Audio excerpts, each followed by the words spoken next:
Bismillahirrahmanirrahim. Assalamualaikum warahmatullahi wabarakatuh. Alhamdulillahi rabbil alamin wal aqibatu lil muttaqin wala udwana illa 'alal zalimin. Wassalatu wassalamu ala sayyidil mursalin nabiyina Muhammadin wa ala alihi wa ashabihi wa man tabi'ahum bi ihsanin ila yaumiddin. Qala subhanahu wa ta'ala fi kitabihil karim, ya ayyuhalladzina amanu taqullaha haqqa tuqatih wa la tamutunna illa wa antum muslimun, amma ba'd. Fa inna asdaqal hadithi kitabullah wa khairal huda huda Muhammadin sallallahu alaihi wa ala alihi wa sallam wa syarral umuri muhdatsatuha fa inna kulla muhdatsatin bid'ah wa kulla bid'atin dhalalah wa kullu dhalalatin finnar. Allahumma 'allimna ma yanfa'una wanfa'na bima 'allamtana wa zidna ilma. Rabbi shrah li sadri wa yassir li amri wahlul 'uqdatam min lisani yafqahu qawli. Allahumma amin. Hadirin hadirat jamaah salat subuh yang semoga dimuliakan Allah Subhanahu wa taala. Alhamdulillah, senantiasa kita membuka lembaran-lembaran kehidupan kita tentunya dengan senantiasa memuji Allah yang telah memberikan seluruh kenikmatannya, kebaikannya kepada kita. Nikmat kehidupan, nikmat sehat, nikmat kita diselamatkan dari bala, dari mara bahaya. Nikmat kita masih dimudahkan oleh Allah SWT melaksanakan ibadah kepadanya. Termasuk juga nikmat kita dimudahkan duduk sejenak di majelis ilmu. Walaupun dalam waktu yang sesaat, sedikit sekali, semoga duduknya kita di majelis ini Allah catat sebagai mizanul hasanah kita, pemberat timbangan kebaikan kita di yaumil qiyamah kelak nanti. Bahasan kita pada pagi hari ini kita ambil dari hadis yang disampaikan dari Abi Sa'id Al-Khudri dan juga Abu Hurairah radhiyallahu taala anhuma. Anin Nabi sallallahu alaihi wa ala alihi wasallam qala, dari Nabi sallallahu alaihi wasallam bahwasanya beliau bersabda, ma yusibul muslim min nasabin wala wasabin wala hammin wala hazanin wala adha wala ghammin hatta syaukatu yushakuha illa kafarallahu biha min khataya. Rasul kita SAW bersabda, ma yusibul muslim, tidaklah ditimpa seorang muslim itu satu musibah. Min nasabin, dari keletihannya. Wala wasabin, dari penyakitnya. Wala hammin wala hazanin, dari kegundah gulanaannya. Dan juga dari kesedihannya.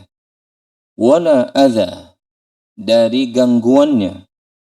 Hatta asyaukatu yushakuha, sampai duri yang menancap di tubuhnya, illa kafarallahu biha min khataya, kecuali Allah akan hapuskan dengan sebabnya itu kesalahan-kesalahannya, dosa-dosanya.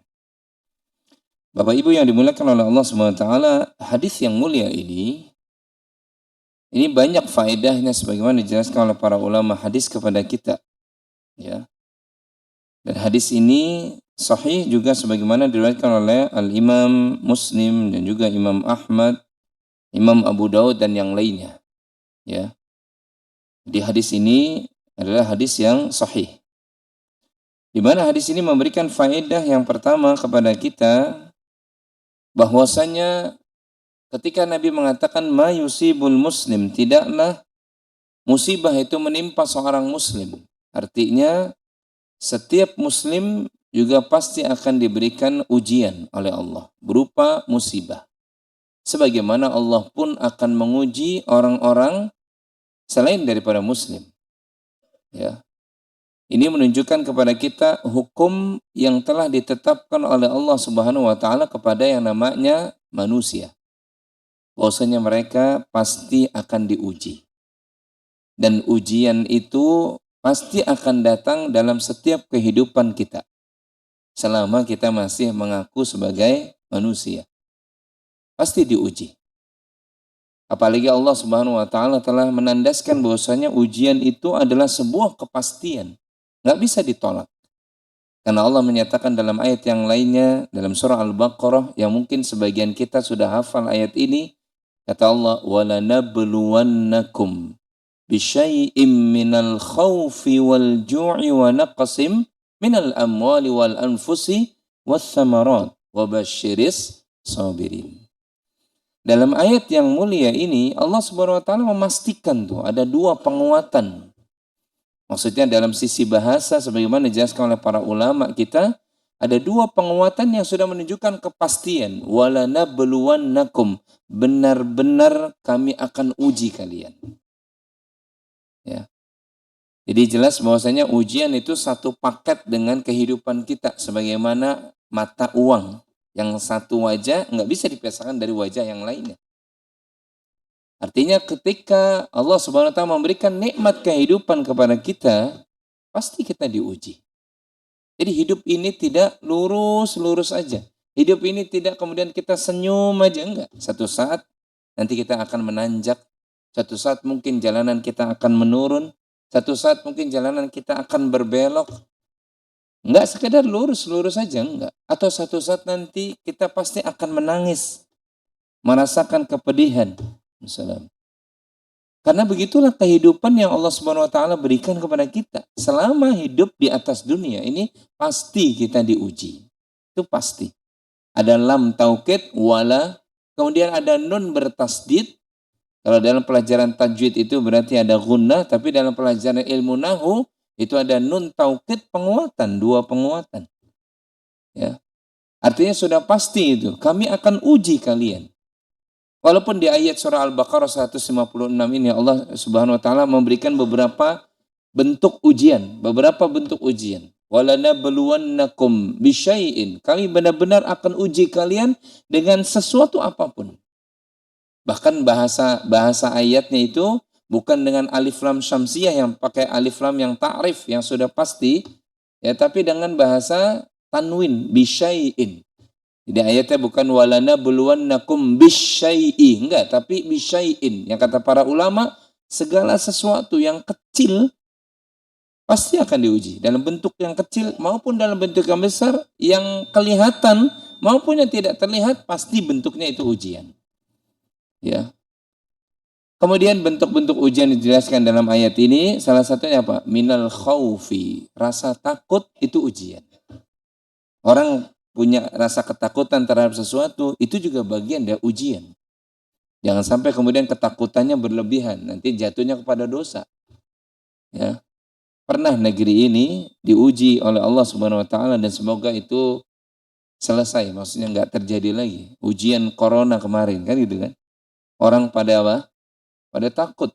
Salaman aja pada apa? Takut. Ya. Rasa takut itu ujian. Asal tidak boleh berlebihan. Tapi memang Allah telah sebutkan minal khawfi, ketakutan itu bagian dari ujian. Kemudian wal ju'i, kelaparan, rasa lapar itu ujian. Dan rasa-rasanya sekarang dua hal yang pertama ini itu dirasakan oleh saudara-saudara kita yang semoga Allah kuatkan iman dan Islam mereka di Palestina. Ya, rasa takut, rasa lapar itu Masya Allah diuji mereka.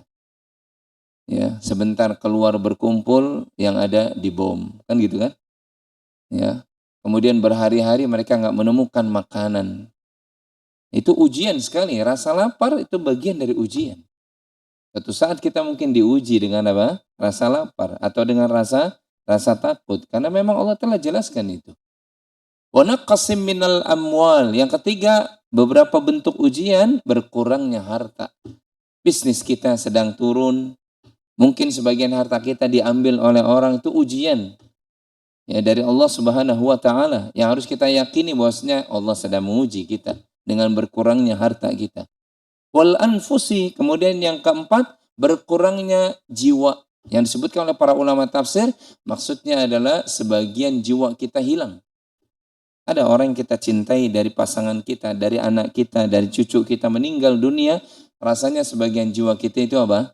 Hilang. Itu juga bagian dari ujian. Ya. Bahkan apa? Wassamarat, berkurangnya harta kita. Udah ditanam berbulan-bulan, tau-taunya apa? Gagal panen. Itu juga bagian dari apa? Ujian. Tapi ingat, agama ini Allah Subhanahu wa taala mengajarkan kepada kita, Nabi menuntunkan kepada kita apa? Disuruh kita apa? Wabasyiris sabirin. Kasih kabar gembira kepada orang-orang yang apa? Sabar. Nah, ini adab yang paling pertama yang ketika kita diuji oleh Allah Subhanahu wa taala, adabnya adalah kita apa? Sabar dengan ujian. Ya, sabar dengan apa? Ujian. Sabar dengan fitnah, sabar dengan bala yang menimpa kita, itu wajib kita apa? Sabar. Ya. Karena apa? Orang-orang yang sabar itu nanti dia akan mendapatkan apa? Rahmat Allah dan hidayah dari Allah Subhanahu wa taala. Ya. Maka ketika kita pasti akan diuji oleh Allah Subhanahu wa taala dan itu pasti, maka kita wajib sabar.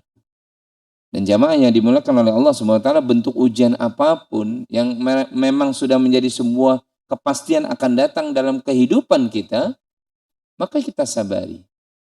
Sehingga orang-orang mukmin itu sangat unik, bahkan sangat menakjubkan. Ketika Nabi kita yang mulia sallallahu alaihi wasallam dalam riwayat Imam Muslim yang lainnya, Nabi mengatakan ajaban li amril mu'min. Sungguh menakjubkan urusan orang beriman tuh. Sungguh ajaib orang-orang yang beriman tuh, dan itu nggak terjadi kecuali oleh orang-orang beriman. Orang kafir nggak begitu dia menghadapi ujian. Kata Nabi, ajaban li amril mu'min, sungguh ajaib, sungguh menakjubkan, sungguh mengherankan orang-orang mukmin tuh. Inna amrahu kullahu khair. Semua urusan bagi orang mukmin itu khair. Apa arti khair? Baik. Itu orang mukmin gitu tuh sikapnya. Semua urusannya itu baik. Kata Nabi, in asabathu sarra. Yang pertama, orang mukmin itu kalau diberikan kenikmatan, ya, kesenangan, sesuatu yang menggembirakan hatinya, dia syakara. Sikapnya apa? Bersyukur. Nah, baru mukmin nih. Mukmin tuh kalau diberikan kenikmatan dia nggak lupa diri. Dia tahu bahwasanya kenikmatan ini dari Allah SWT dan wajib dia syukuri. Bukan dia mengatakan ini karena kehebatan saya nih, ini karena ilmu saya nih, ini karena kekuatan saya. Enggak, ini karena Allah. Sehingga aku bisa merasakan kenikmatan, maka dia bersyukur. Kalau Allah SWT memberikan nikmat apa? Harta contohnya, maka dia bersyukur. Dia tahu sebagian dari nikmat harta ini ada milik orang lain, maka dia sedekah. Ya. Kalau dia diberikan nikmat umur yang panjang, dia bersyukur menggunakan umur tersebut untuk kebaikan ibadah, diisi hari-harinya untuk apa? Mendulang, menambah kebaikan untuk bekalnya nanti dia. Kalau dia tahu seorang mukmin itu diberikan nikmat fisik yang sehat, maka dia pergunakan nikmat sehat untuk apa? Sujudnya lama, berdirinya lama, lisannya digunakan untuk beristighfar, bertasbih, ya, langkah-langkahnya menuju ke tempat majelis ilmu, matanya yang sehat dipergunakan untuk selalu apa? Membaca Al-Quran, melihat nasihat, melihat perjalanan orang-orang yang baik, dan seterusnya. Nah, ini baru dia bersyukur tuh. Ya, karena orang mukmin sekali lagi in asabat husarra, kalau dia diberikan kenikmatan, dia syakara. Dan syukurnya itu kata Nabi, fakana khairul lahu, mendatangkan kebaikan untuknya. Kemudian yang kedua, orang mukmin itu ajaibnya, menakjubkannya, wa in asabat hudarra, orang mukmin itu kalau diberikan kemudaratan, ujian, bala, fitnah, maka apa sikapnya? Sabara, dia bersabar. Fakana khairul lahu, sabarnya dia mendatangkan kebaikan. Masya Allah. Ya, maka itu nggak terjadi kecuali pada diri orang mukmin. Kalau betul-betul kita beriman kepada Allah dan hari akhir, maka sikapnya dua. Makanya semua urusannya itu baik bagi mukmin. Nggak ada mukmin yang kemudian mengeluh. Ya, tidak ada mukmin kemudian sombong dengan kesenangannya, nikmatnya, enggak. Tapi dia tahu bahwasanya ketika Allah memberikan nikmat, kedudukan, kehormatan, dia bersyukur. Dia jaga tuh syukur nikmatnya. Sebab dia tahu Allah Subhanahu wa taala berfirman, la in syakartum la azidannakum. Kalau kita bersyukur, pasti Allah akan apa? Allah akan tambah tuh nikmatnya. Dia tahu tuh. Ya, ancaman bagi orang yang kufur, wala in kafartum, kalau dia kufur, dikasih nikmat harta, Masya Allah. Dia katakan pada manusia, ini karena saya ilmunya memang begini, sehingga harta datang kepada ini, saya kuat memang begini. Dia lupa diri tuh diberikan nikmat. Ya. Maka orang yang sepertinya akan suatu saat dicabut tuh nikmatnya oleh Allah Subhanahu wa taala. Sehingga dia menjadi orang-orang yang khasirun, rugi dia. Ya. Maka di antara sikap tadi orang mukmin kata Nabi yang kedua, wa in asabahud dharra, kalau diberikan kemudaratan, ujian, sikapnya apa tadi? Sabar. Dia sabar. Ya. Maka jamaahnya dimuliakan oleh Allah Subhanahu wa taala, Nabi dalam hadis ini, faedah yang berikutnya bahwasanya tadi seorang muslim pasti diuji. Yang kedua, hadis ini memberikan faedah tentang beberapa bentuk ujian. Ya. Nabi jelaskan pertama min nasobin. Ya, seorang muslim itu akan diuji dari rasa penatnya, lelahnya, capeknya, itu ujian. Ya. Kalau kita tahu bahwasanya apa? Suatu saat kita merasakan ya Allah capek ya. Ini pasti adalah ujian. Ya, sholat capek apa tidak Pak, Bu? Hah? Sholat capek enggak? Bagus, sholat aja terus ya kan. Ya, sholat capek Pak. Ya, ya. Sholat itu sebenarnya capek. Karena hukum umumnya taklif ibadah wa ma khalaqtul jinna wal insa illa liya'budun itu berat loh, berat itu. Ya, jangan dianggap bahwasanya ibadah yang Allah perintahkan cuma sehari, 2 hari, sebulan, 2 bulan, setahun, 2 tahun. Enggak. Tapi sampai kapan? Sampai wafat. Berat apa tidak? Berat, Pak. Bu, berat. Ya, yang kita bawa itu ibadah sampai apa? Wa'bud rabbaka, sembahlah Tuhanmu hatta ya'tiyakal yakin, sampai al yakin mendatangimu. Maksudnya al maut mendatangimu. Berat apa tidak? Berat. Banyak orang yang kemudian menyerah dengan lelahnya.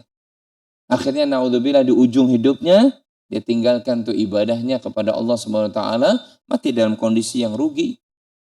Pada hakikatnya sholat itu berat. Berat, Pak. Ya. Bangun subuh aja berat kok. Ya kan? Kalau subuh itu ringan, kalau sholat itu ringan, ya, ibu-ibu saya yakin sholatnya di luar. Kenapa nggak muat ini? Ya. Tapi tanya coba pada diri kita, satu komplek ini udah mewakili semua belum satu komplek? Ya, itu berarti berat, Pak. Ya, berat tuh. Sholat tuh berat, capek. Capek, Pak. Ya, kadang ada jiwa manusia yang kemudian pas Allahu Akbar, Allahu Akbar. Iya, Allah kok udah azan lagi. Nah, itu udah berat tuh. Orang baru sebentar. Nah, benar apa tidak? Iya. Sebenarnya capek. Kecuali illa marrahima rabbuk, orang-orang yang memang sudah dimudahkan oleh Allah. Sudah salat itu sudah jadi seperti yang digambarkan oleh Nabi, sudah menjadi qurratu ainil. Sudah menjadi apa namanya? Kenikmatan mataku. Ya, permata hatiku itu salat kalau udah begitu enggak berat memang. Tapi hukum asalnya capek, Pak, Bu. Capek, lelah. Ya. Apa tidak lelah kita baca Quran? Capek, Pak. Capek. Ya. Bahkan ada orang yang saking capeknya ketika terus baca Quran matanya sampai apa? Sampai mengeluarkan air mata. Capek tidak baca Quran? Capek. Kecuali orang yang sudah merasakan nikmatnya baca Quran. Ya. Siapa yang tidak katakan capek? Capek, Pak. Kita mendidik keluarga di atas jalan yang lurus. Capek apa tidak, Pak? Capek. Kita nyuruh istri kita sholat, tutup tutup tubuhnya, auratnya. Capek apa tidak? Capek. Tapi ingat, capek itu ujian. Kalau kita sabar, ujungnya, di end-nya itu, Masya Allah, membahagiakan. Ya. Capek tidak kita mungkin menarik teman kita, itu jalan yang nggak benar, ayo kesini ngaji, baca Quran, ayo bersama orang-orang yang soleh. Capek tidak? Capek, Pak, lelah. Tapi kalau kita tahu capeknya itu ujian dari Allah SWT, kita sabar, endingnya itu Masya Allah, senyum kita nanti. Ya. Orang yang berbuat baik capek, Pak. Sebagaimana orang yang berbuat buruk, orang yang bermaksiat capek atau tidak? Capek, Pak, Bu. Jangan dikira bapak-bapak, ibu-ibu, orang yang korupsi nggak capek. Capek itu, tanya coba. Ya, silakan tanya tuh sama yang di penjara, capek nggak sih ente? Capek. Orang yang korupsi itu berusaha ngerubah apa? Hah? Ngerubah data, kemudian nanti ngelobi sana sini. Nama saya jangan sampai muncul, capek tidak capek. Apa tidak dikira orang yang naudzubillah berzina capek? Nggak capek, dia capek, Pak. Ya, mau ketemu maaf selingkuhannya jauh-jauh kita. Kalau bisa di negeri yang manusia nggak ada, ya cari silakan. Supaya nggak ketahuan, capek tidak capek. Tapi ujungnya kebinasaan. Tinggal kita pilih mana capeknya kita yang mau membuat kita tersenyum kah atau kita binasa. Semua sama capek, Pak. Sebagaimana muslim diuji, orang kafir juga diuji. Tapi bedanya orang kafir ketika diuji, nggak dapat apa-apa, nggak ada kebaikan. Tapi orang muslim kalau diuji, dia sabar, yang ujungnya dapat apa? Masya Allah, curahan kebaikan, pahala, dan diampuni dosa. Kalau dalam hadis ini diampuni dosa, ditinggikan derajatnya di surga, lihat nikmat. Tapi orang kafir, dia capek juga. Tapi ujungnya kebinasan. Tinggal pilih. Hidup ini memang pilihan. Ya. Wa qulil haqqu mir rabbikum faman syaa'a falyu'min wa man syaa'a falyakfur. Nah, ini ayat kan sering dibaca nih. Surat apa nih? Hah? Dibaca setiap hari Jumat, malam Jumat. Surat apa itu? Nah, itu kalau disebutin malam Jumat dia hafal, ya kan? Faman syaa, siapa yang berkeinginan silakan beriman, kata Allah silakan. Siapa yang ingin kafir, silakan kafir. Tapi ingat masing-masing punya apa? Konsekuensinya. Ya. Karena manusia itu memang beda dengan makhluk-makhluk yang lainnya. Kalau malaikat iya jelas dia sujud terus, tasbih terus, nggak pernah ada malaikat yang apa? Bermaksiat, ya. Mereka nggak pernah bermaksiat, dia memang begitu. Tapi manusia beda, Pak. Diberikan jalan. Fa'alhamaha fujuraha wa taqwaha. Ketika kita diciptakan oleh Allah nanti sebelum apa lahir itu diilhamkan kepada setiap jiwa apa? Dua jalan diberikan memang. Ya. Yaitu apa? Al-fujur, jalan kefasikannya, dan at-taqwa, jalan yang lurusnya diberikan. Memang ciptaan Allah pada manusia memang begitu, Pak. Ya.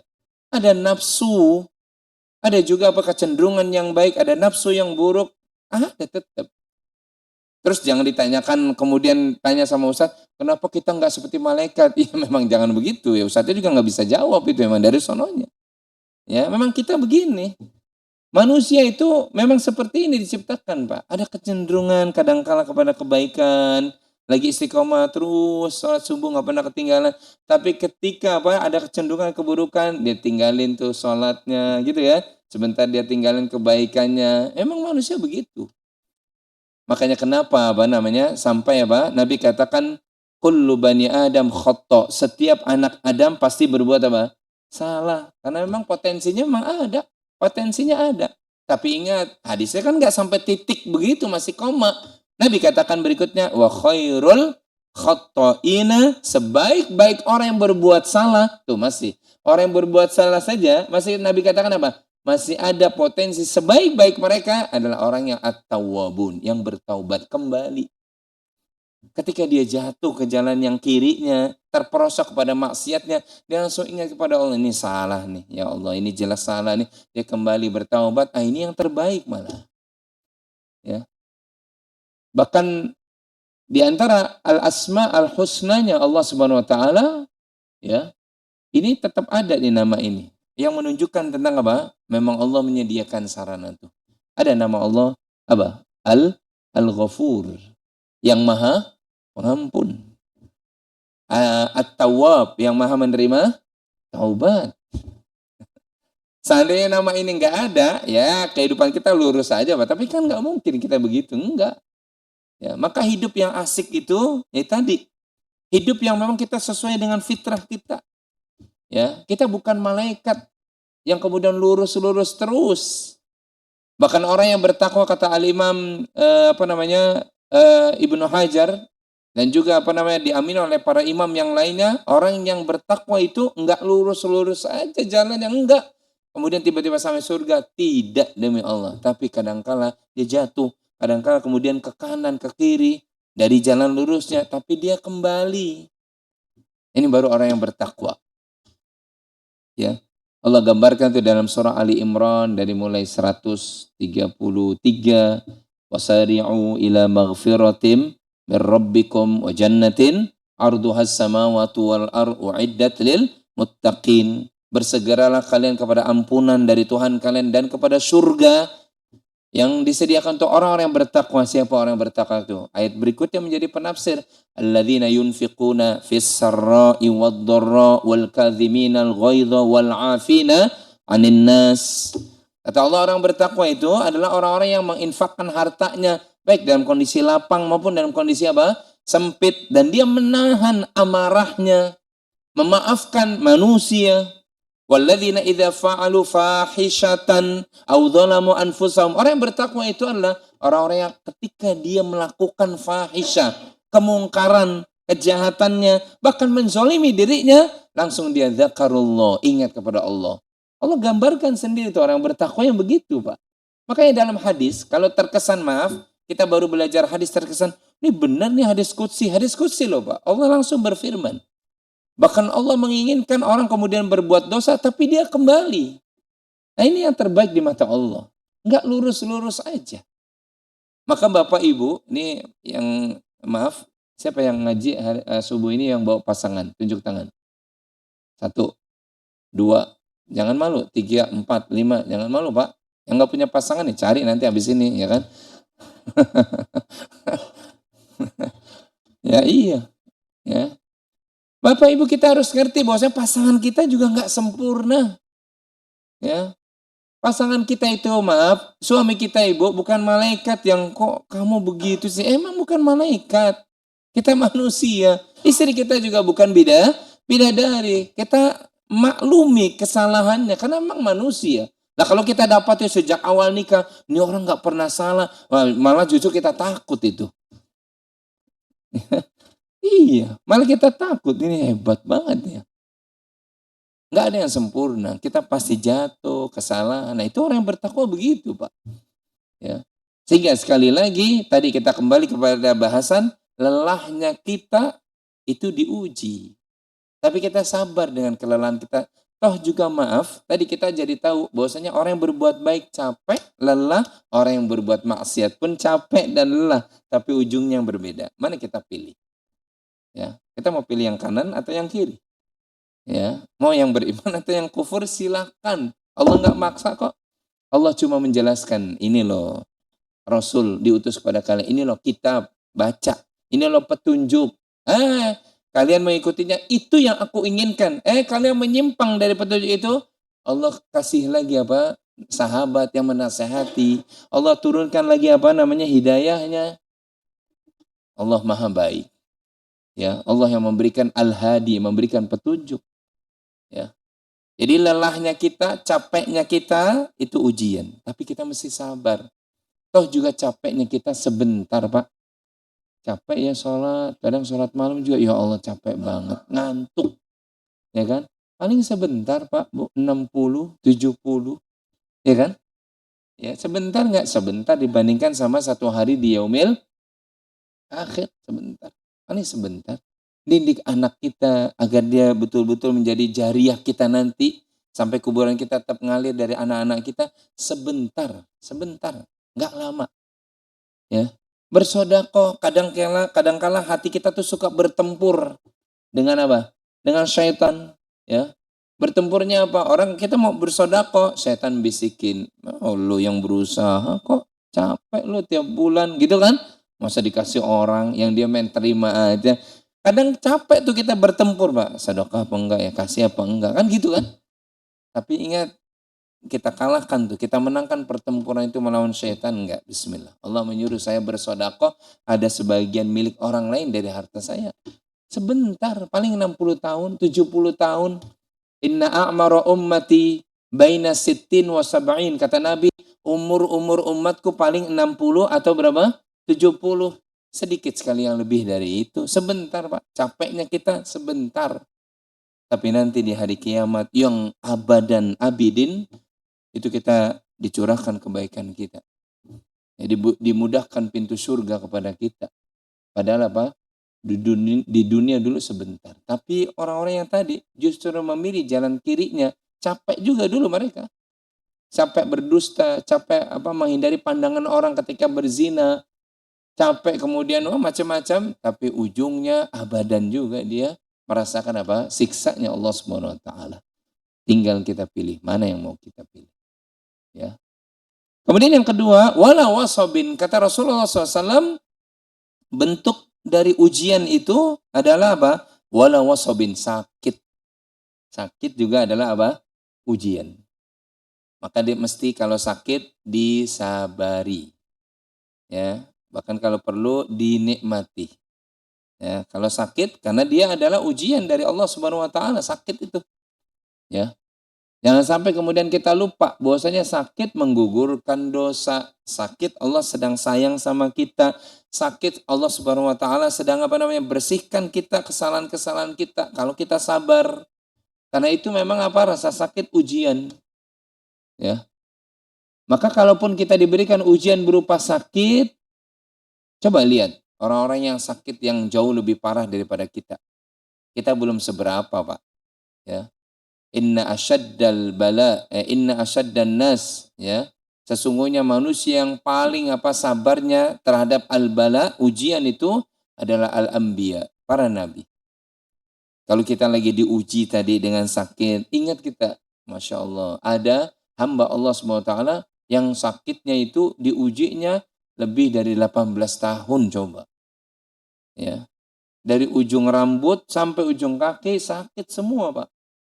Ya, kita cuma 18 hari, yang belum sampai 18 tahun. Ada hiburan, oh kita belum seberapa. Ya, kita belum seberapa. Ya. Nabi Ayub alaihissalatu wassalam diuji berapa tahun? 18 tahun lebih, Pak. Ya. Dan bukan sekedar satu titik itu penyakitnya. Dari ujung rambut sampai ujung kaki.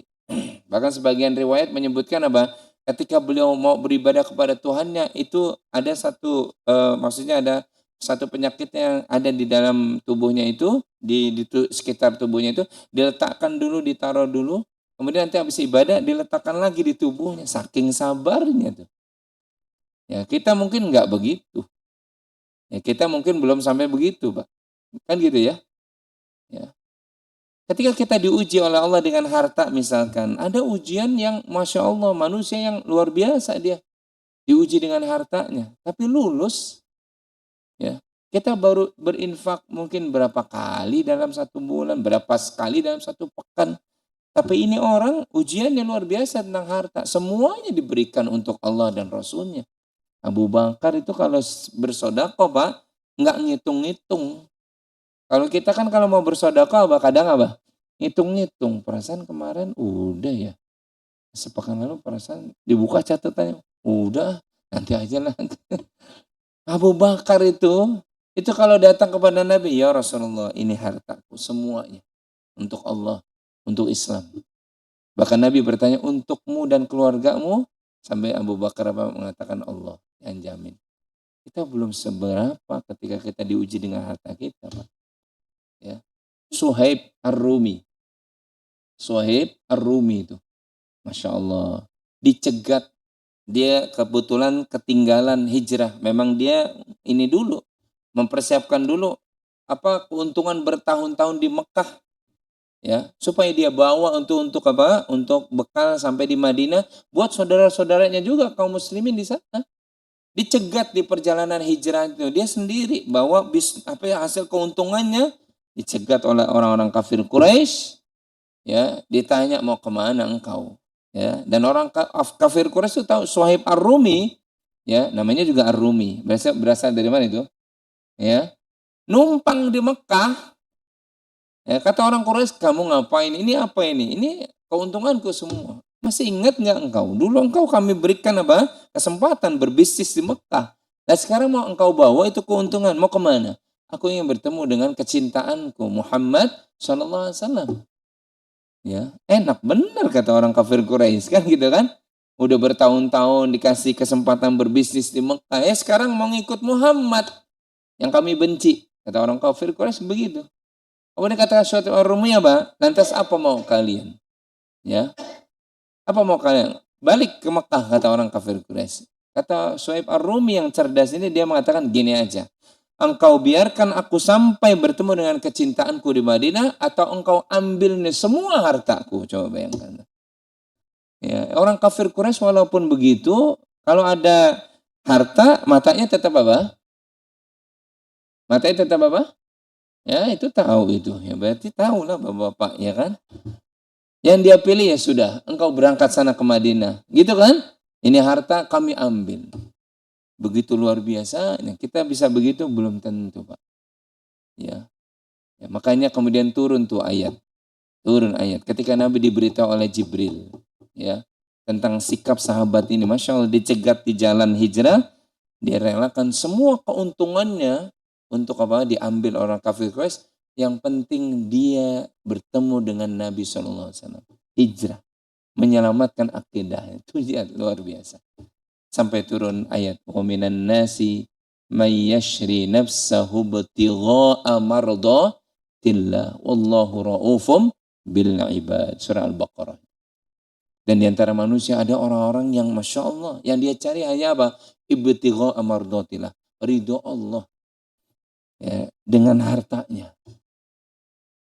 Maka kalau harta, kita lagi diuji dengan harta, jangan lupa, itu ujian, Pak. Ya, jangan cinta kita terhadap harta. Jangan kita cinta terhadap harta sehingga sampai kita lupa akan perintah-perintah Allah Subhanahu wa taala. Termasuk jangan lupa ketika kita diuji oleh Allah dengan sakit, ingat ya, sakit juga bagian dari apa? Ujian. Kemudian yang ketiga, wala hammin wala hazanin. Rasa gundah gulana. Apa sih kalau bahasa Indonesia yang enak itu apa? Galau. Galau ya. Nah itu biasanya anak muda tahu lah ya kan.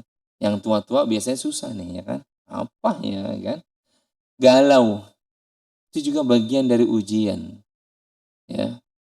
Galau terhadap masa depannya. Kalau humum, wala hammin itu, humum itu kata para ulama, galaunya, takutnya itu tentang masa depan. Tapi kalau hazan, galaunya tentang masa lalu. Sedihnya itu tentang masa lalu. Ya, itu juga bagian dari ujian. Ya. Aduh, habis di PHK gimana ya? Nggak bakal makan nih besok-besok. Aduh gimana ya? Menghidupi anak ini. Ah, itu galau tuh. Ya. Seorang mukmin tidak layak untuk apa? Takut tentang masa depan. Karena masa depan itu di tangan siapa? Di tangan Allah. Seorang mukmin yang penting dia berikhtiar, tetap berada di atas rel, jalur yang benar. Pasti masa depannya apa? Ketakar. Dan nggak perlu kemudian sedihnya masa yang lalu itu berlebihan juga. Istrinya sudah wafat misalkan, sampai 10 tahun sekarang ini masih diingat-ingat, ya Allah. Kenapa ya dia harus meninggal duluan gitu kan. Ya, ini ada orang yang disesatkan oleh setan kan begitu, sedihnya berlebihan. Padahal dalam agama kita, masa depan gak usah khawatir, Pak. Ya. Nah, ini saya sekaligus saja buka lah, ya, supaya nanti jangan ada yang nanya lagi nih. Ya. Pemimpin kita zolim terhadap kita, aduh kacau nih, nanti kita 5 tahun ke depan bagaimana? Gak usah khawatir, Pak. Gak usah khawatir masa depan. Pemimpin kita zolim ke atau pemimpin kita itu apa namanya benar, ya masih benar, alhamdulillah yang kita inginkan kan begitu kan. Nggak usah takut kalau dia zalim sama kita, ya masa depan kita bakalan suram. Kalau kita tetap berada di track yang benar, wa may yattaqillaha yaj'al lahu makhraja. Rel kita itu takwa, Pak, tetap berada di atas yang benar. Maka Allah akan jadikan semua permasalahan kita ada jalan keluar. Ada jalan keluar. Yang penting kita tetap ikhtiar. Nggak perlu kita takut masa depan. Nah, kalau kamu nggak dokter kayak mama dan papa, hidup kamu akan suram. Ini orang terlalu berlebihan, Pak. Ada kan yang begitu? Nah, itu tahu jawabnya kan. Kalau dia ngaji, insya Allah nggak begitu tuh.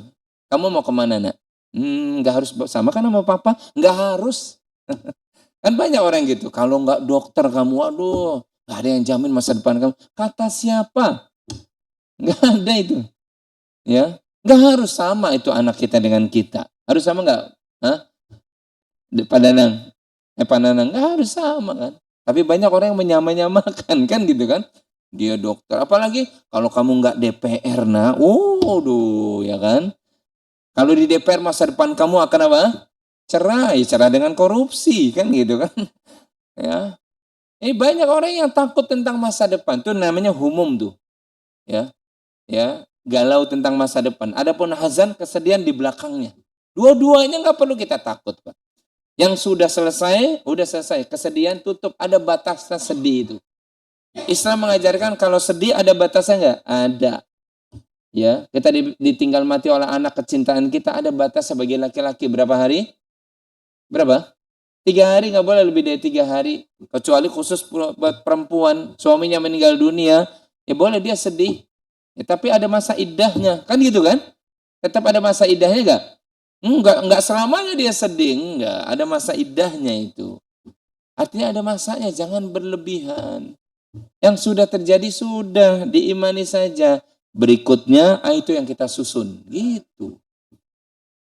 Apakah ibunda kaum muslimat kita, ibunda kaum mukminin kita dari istri para nabi, ketika ditinggal oleh manusia terbaik, suaminya terbaik di alam semesta, mereka sedih berlebihan? Enggak, Bu. Enggak.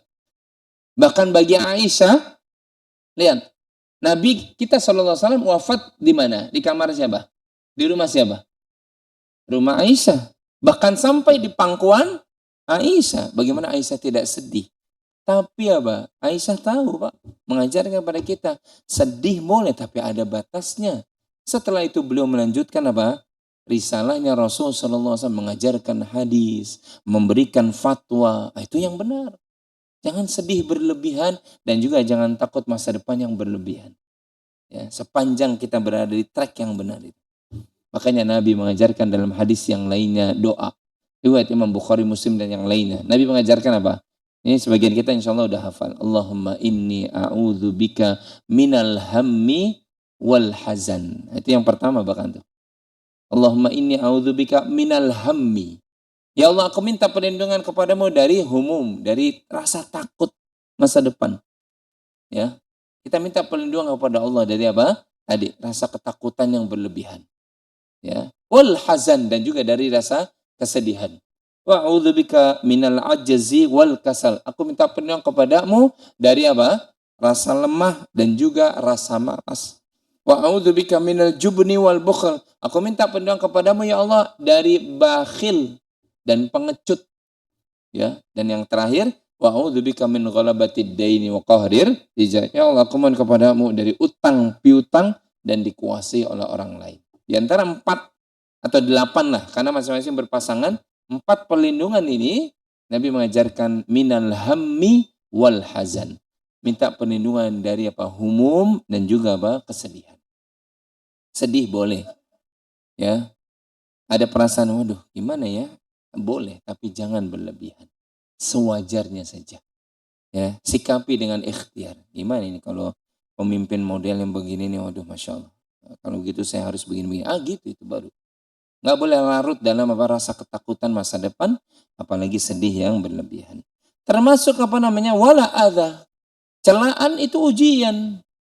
Ya, celaan itu ujian. Gelaran-gelaran buruk. Ya, kita kadang mau ke masjid suka digelari buruk. Mau kemana penduduk surga?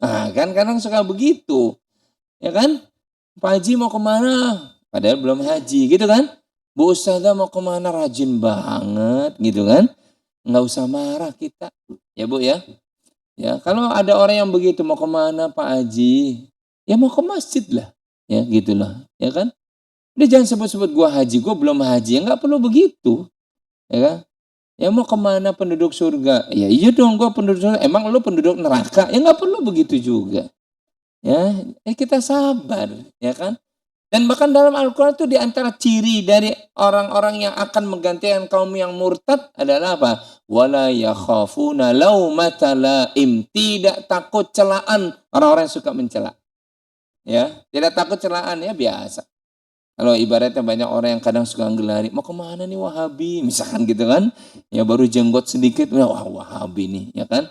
Ya kan, apalagi jenggotnya sampai banyak. Gak perlu kita marah. Kasih senyum aja. Mau kemana Pak Haji? Amin, alhamdulillah. Kan gitu, seneng kita ya kan. Mau kemana Bu Ustazah? Amin, ya kan? Saya bukan Bu Ustazah kali, saya sedang berusaha, gitu kan?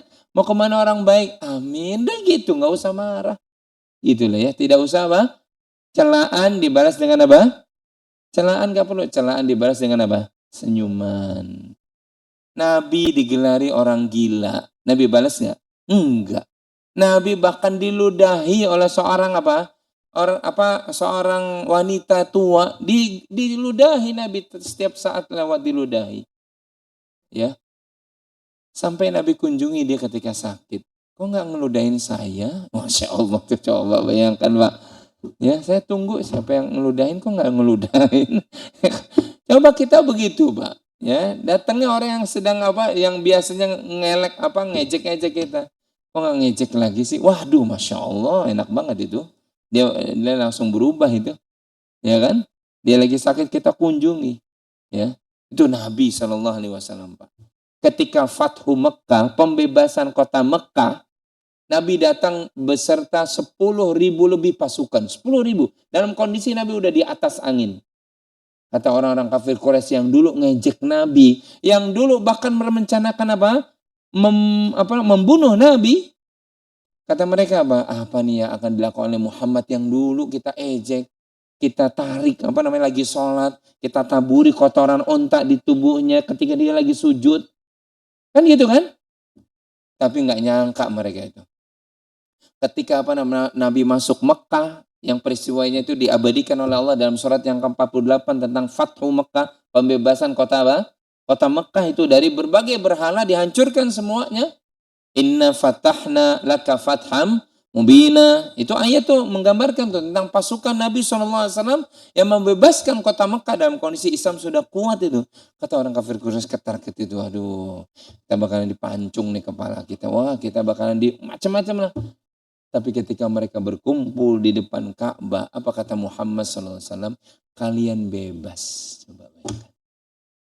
Silakan kalian bebas. Nah disitulah lihat manusia itu melihat akhlaknya Rasul luar biasa. Wal'afina aninnas. Mudah apa? Memaafkan. Harus kita juga belajar Pak Bu begitu sama orang yang suka ngejek kita tadi. Ya. Maafkan mereka. Mereka belum tahu. Seandainya mereka tahu, insya Allah mereka nggak bakal begitu. Cuma mereka kan jahil, belum tahu. Sehingga apa? Kita perlu kasih tahu. Dan kita maafkan keteledorannya. Nabi SAW itu Masya Allah, orang yang mudah memaafkan. Dalam hadis Bukhari yang lainnya ketika orang Arab Badui kan dia akal. Dia sedikit sekali ilmunya Pak. Datang ke masjid, tiba-tiba karena dia udah kebelet, dia kencing di pojok. Ya, dia kencing di masjid. Para sahabat yang ngeliat, ya Allah kurang ajar banget nih orang. Tapi Nabi katakan apa? Da'u, biarkan dia. Ya, biarkan. Biarkan kencingnya lancar dulu, ya kan? Ya, tuntas dulu sampai selesai. Baru Nabi perintahkan sahabat ambil gayung. Maksudnya kalau kita bahas ini gayung kan? Kemudian disiram. Selesai sudah. Kemudian Nabi panggil tuh orang Arab Badui. Nabi kasih nasihat. Ini apa? Ini masjid ya Rasulullah. Ya Muhammad gitu kan. Masjid buat sholat. Bukan buat untuk yang seperti itu. Masya Allah. Dia ngelihat akhlaknya Muhammad SAW. Semakin dia cinta kepada Islam. Kenapa? Nabi tahu. Orang Badui itu minim ilmu. Ya. Kita mudah memaafkan bagi orang yang nggak tahu. Bagi orang yang apa? Nggak tahu. Ya, nah inilah lihat bagaimana celaan juga bisa menjadi ujian. Kalau dicela wala yakhaf, tidak takut. Ya. Tidak langsung minder, enggak. Terhadap orang-orang yang suka mencela, itu ciri daripada orang-orang yang bertakwa itu tidak takut celaan. Ya, jalan terus kebaikan walaupun dicela, ya, walaupun dihina, jalan itu kebaikan.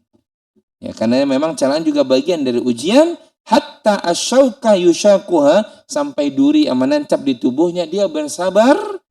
Kecuali dengan sebab itu Allah ampuni min khotoya, kesalahan-kesalahannya. Maka lihat beberapa jenis daripada ujian itu yang harusnya kita kita fahami. Capek itu ujian. Kemudian sakit itu ujian. Kemudian tadi gundah gulana ya, rasa takut akan masa depan dan kesedihan itu ujian. Celaan itu ujian. Bahkan apapun yang menyakiti tubuh kita itu juga semua bagian dari ujian. Maka sikap kita adalah sabar. Dan ini sabar, Bapak Ibu sekalian, itu kewajiban bagi kita. Ketika Allah menguji kita suatu saat, yang harus ada, ya, dosa kita meninggalkan ini adalah sabar. Karena sabar itu adalah kewajiban. Allah Ta'ala berfirman dalam akhir dari surat Ali Imran, Ya ayyuhalladzina amanusbiru wasabiru warabitu. Wahai orang beriman, bersabarlah. Lihat, bahasanya ada fi'il amr, isbiru, bersabarlah. Kalau perintah berarti apa? Kewajiban. Sabar itu kewajiban, Pak. Wajib ketika, ya Allah, ayah sabar. Wajib kita. Suka atau tidak suka kita, ketika ditimpa ujian, bala, maka yang ada yang pertama adalah sabar. Ya, yang pertama adalah apa? Sabar. Karena sabar itu jangan kita tinggalkan, kewajiban. Ya. Bahkan Allah menyuruh wasabiru, dan lipat gandakan kesabaranmu. Dari ayat ini jelas, Pak. Keliru tuh kalau ada orang, kita sering dengar di luar. Nih gue habis nih kesabaran gue nih ya. Enggak ada tuh. Enggak ada itu. Sabar enggak boleh habis, enggak ada. Sabar itu ada batasnya. Itu keliru. Menyalahi Quran. Ya kan? Menyalahi Quran. Ya. Tapi kita kalau ketemu sama orang yang begitu, jangan kemudian langsung, tahu nggak baca Quran nih? Lu udah kafir sama Quran, ya nggak boleh juga begitu. Kita senyum aja, nih sabar gue udah mau habis nih. Nggak ada tuh sabar habis, nggak ada. Yang ada dilipat gandakan, sabar baru 1 kali ya, baru 3, tambahin. Allah memerintahkan wasabiru. Kalau sebuah fiil ya, dalam kalimat wazannya itu sabiru begitu, itu artinya disuruh kita melipat gandakan kekuatan kita. Suruh sabar lagi sabar. Makanya sabar tidak ada batasnya. Jangan sampai kita disesatkan oleh syaitan. Sabar itu ada batasnya, enggak. Ya, dia tidak berbatas. Ya, kecuali nanti kematian, lihat baru selesai. Oleh karena itu orang yang ngerti kalau dia ngaji, sabar sekali lagi dilipat ganda. Enggak cukup sekali, 2 kali, tapi berkali-kali dia sabar. Dan ingat, ujungnya pasti itu indah. Ya, karena Allah sendiri yang menyatakan kepada kita. Bahkan sampai 2 kali di ayat ini.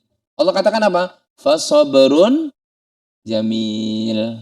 Nah, gitu loh. Yang jawab imamnya. Ya wajar Ustadz, dia kan imam ya kan. Kalau kami kan makmum Ustadz ya kan. Kalau imam gak jawab, nah itu baru gak wajar ya kan. Fasabrun jamil. Sabar itu apa? Indah. Tahu nggak kita? Ayat ini 2 kali disebut di surat apa itu? Kisah tentang apa? Yusuf. Ya, kisah tentang siapa? Yusuf. Luar biasa manusia ini yang bernama Yusuf. Ya, bin Yakub. Sabarnya luar biasa, Pak, Bu. Sejak kecil udah diirikan oleh saudara kandungnya sendiri walaupun beda ibu. Ya, beliau satu ibu dengan Bunyamin. Sisanya saudaranya tuh beda ibu, tapi kan saudara satu darah. Tapi udah diirikan oleh saudara-saudaranya yang lainnya. Tapi sabar Nabi Yusuf. Diuji yang kedua, Pak, dilemparkan ke dalam sumur. Ya Allah, ditinggalin coba berhari-hari, Pak. Oleh siapa? Saudaranya sendiri, nggak sakit hati tuh. Kalau dilemparin sama orang lain sih mungkin masih oke lah. Yang ngelemparin saudaranya sendiri, coba. Tapi dia sabar. Nggak cukup sampai itu. Yang ketiga, diuji lagi oleh Allah, dijual ke sana kemari, dijadikan budak bahkan. Ya Allah. Sabar Nabi Yusuf. Enggak pernah Nabi Yusuf tuh kemudian, ya Allah kok begini. Enggak pernah itu. Enggak pernah. Dijual ke sana kemari, jadi budak. Akhirnya nemplok di mana? Di rumah tangga, di salah satu rumah tangga di Mesir. Diuji yang keempat dengan apa? Gede sedikit, ketampanannya mulai terlihat. Masya Allah. Diuji dengan siapa? Wanita. Diuji oleh Allah dengan apa? Wanita. Sampai berdua saja. Semua pintu udah ditutup. Ya. Si wanita ini mengatakan, qalat hai talak. Kemari. Udah. Gak ada yang ngelihat. Ya. Qala ma'adzallah. Kata Yusuf, Allah melihat kita. Lihat sabarnya luar biasa. Diuji dengan fitnah wanita. Nah ini kadang-kala ujian yang berat bagi laki-laki nih Pak. Betul apa enggak? Betul enggak Pak? Jawab aja jujur. Ya kan? Ada istrinya ya kan? Sama dengan saya juga. Diuji dengan apa? Wanita itu berat Pak. Berat. Ya. Tapi untungnya alhamdulillah dalam agama kita Allah masih kasih apa salurannya. Ya kan? Paham kan? Ya udah nggak usah dijelasin lah ya kan. Yang penting paham. Coba kalau cuma satu, wah pusing keliling, 7 keliling kita kan. Ya. Ujian wanita itu berat bagi Yusuf. Sendiri, cantik. Kemudian punya apa? Kedudukan. Waduh, mana ada anak muda yang kita cuma berdua. Ya.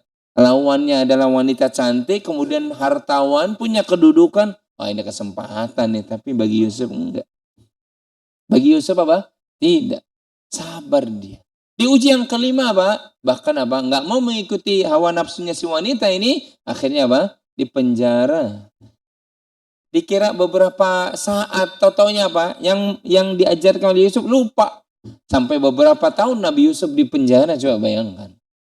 Tapi kemudian apa? Lulus ujian. Ya. Lulus apa? Ujian. Sampai beliau apa namanya? Alaihi salam menjadi apa? Penguasa apa?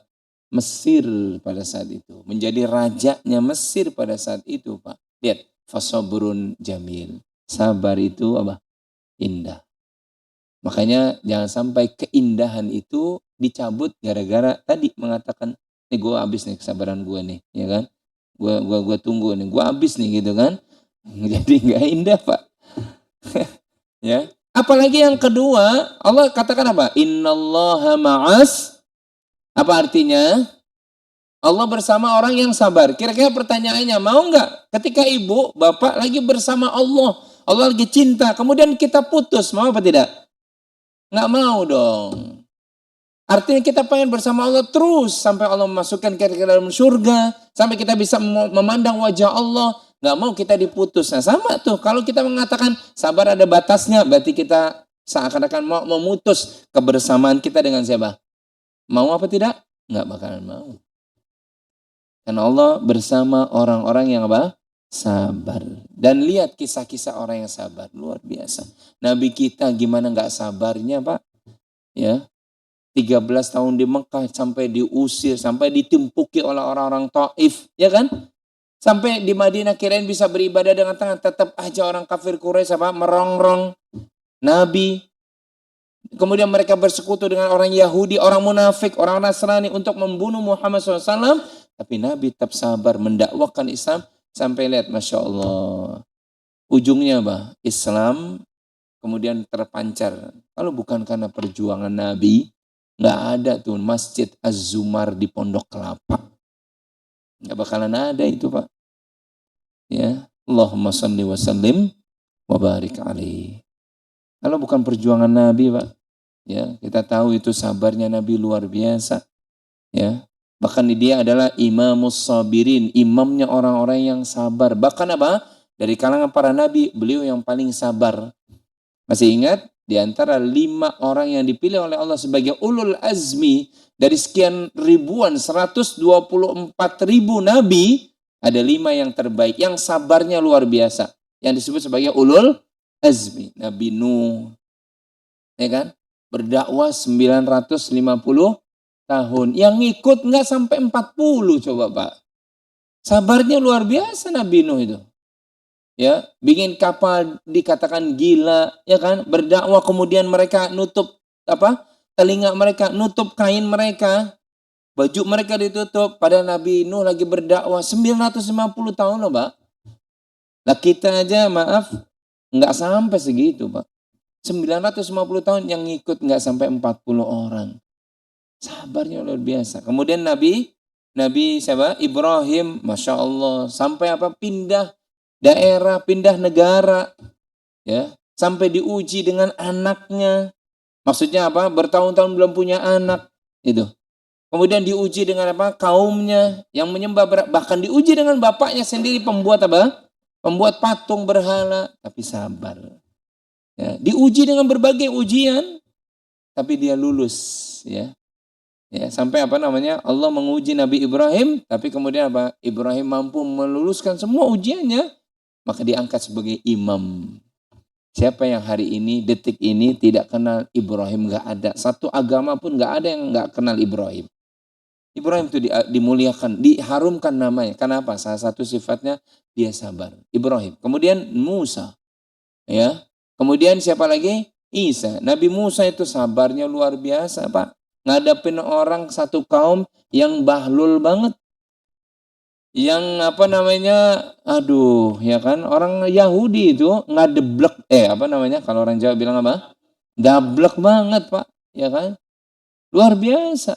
Ya, udah dikasih nikmat makanan dari surga, tetap kufur. Coba bayangkan. Diselamatkan di tengah lautan dari kejaran Firaun, kufur juga. Coba bayangkan, Mbak. Disuruh menyembelih sapi, masih nanya juga. Ya kan?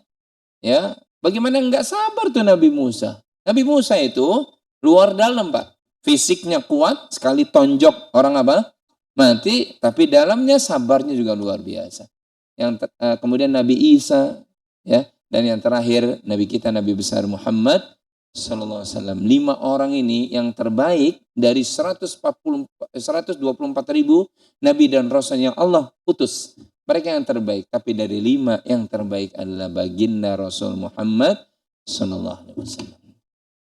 Oleh karena itu kita belajar, ya. Satu saat nanti kita lebih ajakkan, lebih dalami, ya, tentang masalah sabar ini. Tapi yang jelas, hadis ini memberikan faedah agar kita bersabar terhadap musibah yang menimpa kita. Mudah-mudahan kajian pada hari ini menjadi suluh tersendiri buat saya dan juga buat Bapak Ibu sekalian.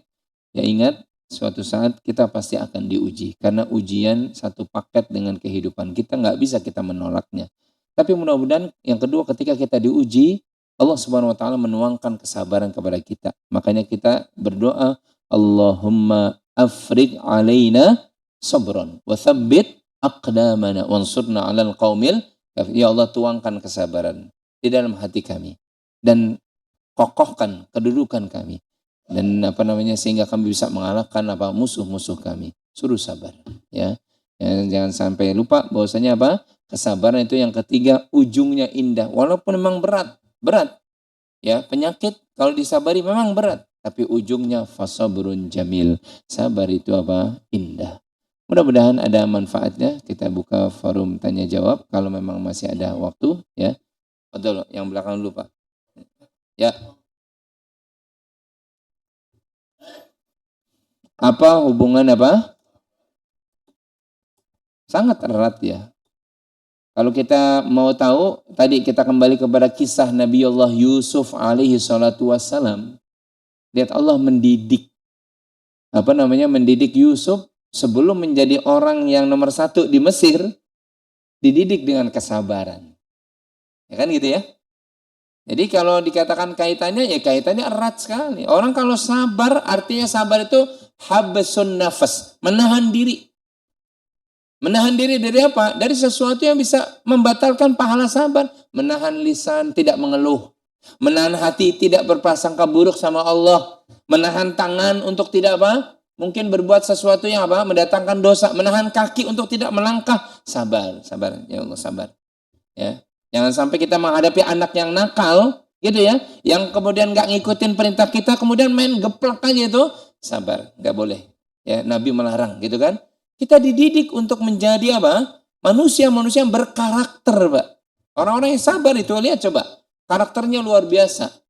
Belum lagi Allah mendidik kita kalau kita sabar, menjadi harum nama kita, mulia di sisi Allah. Dan kalau orang mulia di sisi Allah, pasti mulia di sisi manusia. Siapa yang tidak kenal 5 tadi itu? Nggak ada satupun yang nggak kenal, Pak. Nabi Nuh, bahkan sekarang ini, saya kemarin baca di mana ya, lupa itu, ada yang masih mengaku, saya keturunan Nuh. Masya Allah tuh. Walaupun kita nggak tahu itu benar apa enggak. Susah, Pak. Siapa yang nggak kenal Nabi Nuh? Lihat, lewat kesabarannya Allah harumkan namanya Nuh. Kalau di barat namanya apa itu? Itu Noah. Orang barat aja kenal, Pak. Ahlul kitab kenal Nuh. Ya, nggak ada tuh satupun, kapal ya, atau banjir yang ada dalam sepanjang peradaban manusia dari awal sampai akhir kecuali terjadi di zaman Nah, semua manusia itu tahu itu. Semua manusia itu tahu. Lihat kesabaran itu mengharumkan nama. Siapa yang tidak kenal tadi Ibrahim? Gak ada, Pak. Sampai apa? Seluruh agama tuh kenal yang namanya Ibrahim. Kalau di barat disebut apa? Abraham. Kalau di Hindu sebutnya saya lupa itu. Ada juga nama Ibrahim. Di kita kalau nggak baca ini nggak sah sholat kita. Allahumma sholli ala Muhammad wa ala ali Muhammad kama shallaita ala. Kalau kita nggak nyebut nggak, saya Muhammad aja ya nggak sah. Enak aja ya kan. Nggak, saya Nabi Muhammad ya. Allahumma sholli ala Muhammad wa ala ali Muhammad kama barakta wa barik ala Muhammad. Kemudian fil alamina innaka hamidum majid. Dia salam nggak sah itu. Karena dia menyelisih tuntunan Rasul sallallahu alaihi wasallam. Siapa yang tidak kenal Nabi Isa?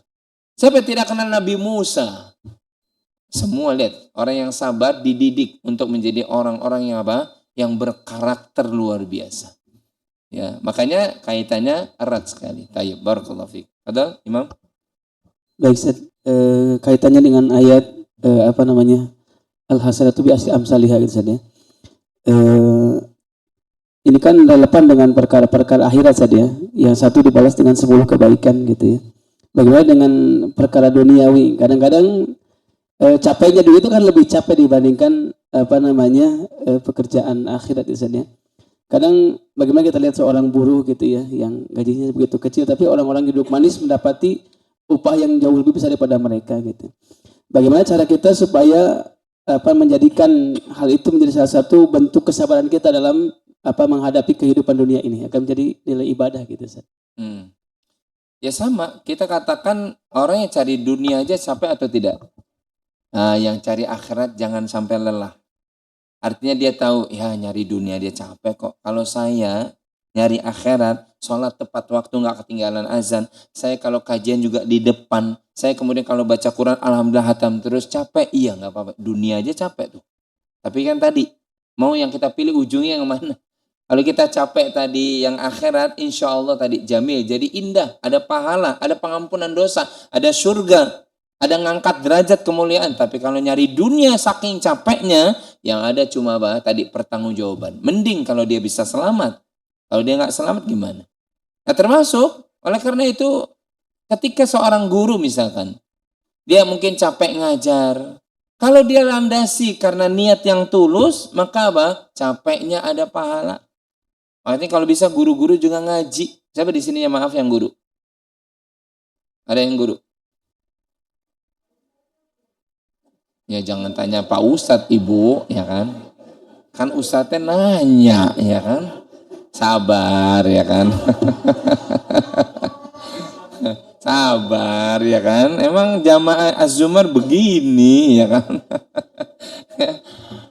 Kalau kita, kan Nabi udah katakan innamal a'malu kalau kita guru nih jangan kemudian iri sama, waduh enaknya di Jakarta itu Masya Allah, atau yang di mana itu daerah lain, gajinya luar biasa gitu kan. Oh atau di Brunei itu kalau nggak salah, atau di Malaysia ya, gajinya bisa berapa kali lipat dari Indonesia, kita pindah aja ke sana. Jangan iri. Ya, jangan iri. Di sini capek doang Ustadz, gitu kan? Siapa yang bilang capek doang? Kalau kita ngajar itu tulus, ya Allah, ini ada kesempatan. Makanya kalau kita ngaji tahu tuh, ini ada kesempatan nih. Saya ketemu dengan orang yang tadi nggak punya ilmu, saya punya ilmu, saya kasih karena Allah Subhanahu Wa Taala. Ya, artinya saya ikhlas. Kalau soal kemudian yang dunia, ya memang udah ada aturannya, SOP-nya. Kalau ngajar ada gajinya, ambil gajinya. Tapi bukan itu tujuannya. Ya. Kan kalau kita ngelamar gitu kan, sebentar, saya mau jadi guru di sini, cuma salarinya berapa? Jangan, ya. Saya mau ngajar karena kebetulan, alhamdulillah Allah kasih ilmu nih. Kalau nggak diamalkan, takutnya saya, misalnya ada di tubuh ini nggak dikeluarkannya gimana? Dan saya pengen meraih pahala dengan ilmu yang saya ajarkan. Itu baru bagus tuh niatnya. Ya, setiap orang yang bekerja bukan sekedar guru, yang bekerja juga jangan sekedar dunia orientasinya. Kata Nabi, man kanatid dunya hammahu. Siapa yang dunia doang, urusannya ada tujuannya dunia saja, justru yang dijadikan adalah kefakiran di kedua kelopak matanya. Dan Allah jadikan apa? Sebatas dunia itu yang sudah dicatat di Lauh Mahfuz. Tapi waman kanatil akhiratu hammahu, siapa yang kalau dia melakukan apapun akhirat tujuannya, maka Allah jadikan hatinya itu lapang. Ya. Dan Allah ridho kepadanya, Masya Allah. Tuh makanya kita kalau bekerja jadi PNS, jangan apa? Jangan sekedar bekerja. Saya ingin mencari harta yang halal, kasab yang halal. Kan gitu kan? Tujuannya saya ngajar, saya ingin mengamalkan ilmu. Karena Nabi mengatakan, balighu anni, sampaikan ilmu dariku walaupun satu ayat. Saya ingin apa? Mendapatkan ampunan. Sebab Nabi mengatakan apa? Orang yang mengajarkan ilmu dimohonkan ampunannya oleh para malaikat hattal huta fil ma, bahkan sampai apa? Ikan-ikan yang ada di samudra, bahkan sampai hatta namla fi hujriha, sampai semut yang ada di lubangnya memohonkan ampun. Kalau setiap hari kita dipohonkan ampun, ya Allah, semangat tuh kita ngajar. Ya, jadi jangan sekedar aduh salarinya segitu, ngajar seadanya aja lah. Anak-anak tugas, ibu gurunya makan Indomie misalkan gitu ya. Enggak begitu. Tapi dia tahu, wah ini kalau saya nggak amanah, Allah melihat saya ini. Ya, coba kalau guru itu begitu. Ngajar biologi, jangan ngajar olahraga, jangan putus asa. Ya, kita kasih yang baik. Ya, saya lihat kata guru laki-laki ini masih ada nih yang apa namanya, kok kamu muslim tapi apa membuka aurat, coba ganti training. Itu kan pengajaran bagus itu. Ya, orang yang biologi ngajen, orang yang teknologi misalkan, bawa itu kepada apa? Keesaan Allah Subhanahu wa taala. Ya, saya punya teman tuh yang dia sekarang lagi sedang menawarkan training tentang AI. Ya. Dalam trainingnya itu dikasih juga tentang adab menggunakan AI. Adabnya perlu, Pak. Jangan sampai kemudian kita saking teknologinya canggih, main bikin AI apa aja. Kan gitu ya, kalau nggak salah Pak Nanang, ya kan? Coba kalau nggak salah nih, gambarkan gitu kan, wanita yang tidak pakai pakaian. Nah, coba kalau dia nggak ngaji, rusak nggak tuh? Rusak Pak. Karena sekarang teknologi bisa apa aja, betul kan? Bisa apa aja. Maka perlu diajarkan apa? Rasa takut kepada Allah. Oleh karena itu tadi, seorang muslim atau muslimah yang dia mengajar, dia yakin bahwasanya Pak ngajarnya dia kalau bisa beroleh setiap saat kebaikan. Niatnya lurus, bukan sekedar salary. Salary udah terima, jangan apa? Dia juga antipati. Kenapa? Dia ngajar, lelah. Ada istilahnya, maaf, rewardnya, ambil. Ya, ambil silakan. Kita bukan Aisyah yang kalau habis ngajar Aisyah kasih tarif, enggak. Dan kita ini yang bawa bapak juga bukan Abu Bakar yang hartanya udah nggak usah. Ya, kita kan bukan Abu Bakar. Jadi kata para ulama sah mengambil salary dari ngajar boleh, termasuk ngajar Quran boleh. Tapi jangan itu jadi apa? Tujuan utama. Ustaz ngajar Qurannya boleh, berapa ente mau kasih? Jangan. Itu juga ujian buat ustadznya. Ya, sekarang banyak orang yang ngajar terfitnah dengan ujian itu. Betul kan? Ya, sebentar di Azumar, berapa sih amplopnya? Ya, dia tanya amplop, ya kan? Ya kan? Kalau amplopnya sekian, oke deh. Karena saya bawa apa deh banyak orang. Wah, jangan. Enggak. Amanah ilmu disampaikan. Ya, mau diberikan atau tidak? Masya Allah, itu bukan tujuan. Beliau ini, maksudnya guru kita juga, semoga Allah mengampuni dosa beliau, itu nggak pernah Pak ngambil dari amplop-amplop kajian. Ustaz Yazid bin Abdul Qadir Jawaz itu nggak pernah, bahkan dikasih kepada panitia. Ini buat masjid aja. Sekalipun nggak pernah. Beliau cukup dengan apa namanya terbitan buku-buku beliau itu udah cukup. Dan itu pun penerbitnya bilang ke kita, Ustadz terhadap buku-bukunya ngambilnya cuma kalau nggak salah berapa persen gitu, nggak semuanya Pak salarinya. Ya, jarang tuh orang yang misalkan ngajar, istilahnya dia nggak kepikiran itu. Memang nggak kepikiran, yang kepikiran adalah ilmu sampai. Manusia yang tadinya bodoh menjadi berilmu, yang tadinya tidak tahu menjadi tahu, yang tadinya bengkok menjadi lurus, yang tadinya tidak tahu jalan ke surga menjadi tahu. Yuk kita bareng-bareng ke surga, itu jarang yang seperti itu. Kadang kita suka terfitnah nih, kita nih maaf, yang di depan itu suka terfitnah. Dulu saya pengalaman waktu saya SMP itu, ya kalau sekarang nggak tahu juga lah masih ada atau enggak, ya kita ngundang seorang penceramah, dia langsung tanya gitu kan, berapa kalian bisa memberikan saya? Astagfirullahaladzim, ya kan? Kalau enggak sekian, saya nggak datang nih, walaupun waktu saya bisa, ini nggak bisa, nggak boleh begitu, tidak boleh diukur dengan apa dunia, termasuk kalau ngajar juga begitu. Ya kalau diterima apa adanya, sabar Pak. Yang penting itu bukan tujuan. Ya, ada itu seorang guru di Irian, Mbak, di Irian di pelosok ngajar sebulan dapatnya nggak tahu, bukan sekarang ya, ini beberapa tahun yang lalu 50.000 sekali ngajar. Ya, maksudnya 1 bulan ya, bukan sekali ngajar, 1 bulan 50.000. Sisanya ketelap pohon, kemudian ubi, kemudian sayur-sayuran, sisanya tuh. Karena yang namanya di dusun paling banyak dia ngasihnya apa? Ya gituan. Tapi kalau soal duitnya cuma 1 lembar yang berwarna biru. Iya.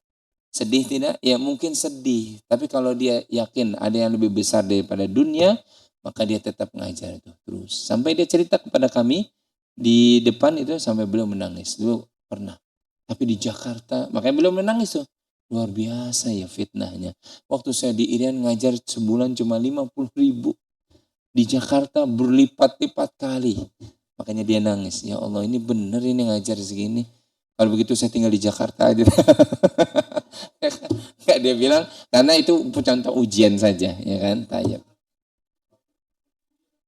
Oh, ya nggak ada kaitannya Pak, ya kan. Ya kan, tayyib cukup dulu karena sudah lewat dari waktunya. Ya kan, sabar ngadepin, ya kan, ya Pak, sabar Pak, ya kan, ya. Diundang aja Bahlil Pak, besok hari Ahad kapan itu di sini ngaji, ya kan.